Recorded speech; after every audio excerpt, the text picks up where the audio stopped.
फजर की कसम और 10 रातों की और जुफ्त और ताक की और रात की जब रुखसत होने लगे, और बेशक ये चीजें अक्लमंदों के नजदीक कसम खाने के लायक है, इस बात पर कि काफिरों को जरूर अजाब होगा।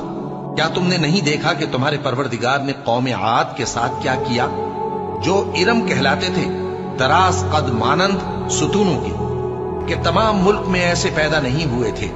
और समूद के साथ क्या किया, जो वादी कुरा में चटाने तराशते थे। और फिरौन के साथ क्या किया, जो खेमे और मेखे रखता था। ये लोग मुल्कों में सरकश हो रहे थे, बस उनमें बहुत सी खराबियां करते थे, तो तुम्हारे परवरदिगार ने उन पर अजाब का कोड़ा बरसा दिया। बेशक तुम्हारा परवरदिगार ताक में है। मगर इंसान अजीब मखलूक है कि जब उसका परवरदिगार उसको आजमाता है, कि उसे इज्जत देता और नेमत बख्शता है, तो कहता है कि मेरे परवरदिगार ने मुझे इज्जत बख्शी। और जब दूसरी तरह आजमाता है कि उस पर रोजी तंग कर देता है, तो कहता है कि मेरे परवरदिगार ने मुझे जलील किया।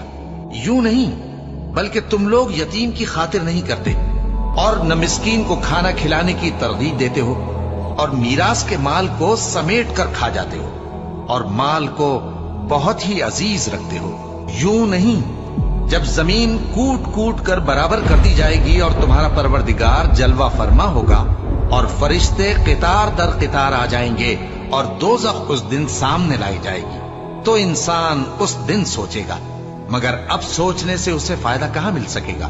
कहेगा, काश मैंने अपनी इस जिंदगी के लिए कुछ आगे भेजा होता, तो उस दिन न कोई अल्लाह के अजाब की तरह का अजाब देगा, और न कोई उसके जकड़ने की तरह जकड़ेगा। ऐ इत्मीनान वाली जान, अपने परवरदिगार की तरफ लौट चल।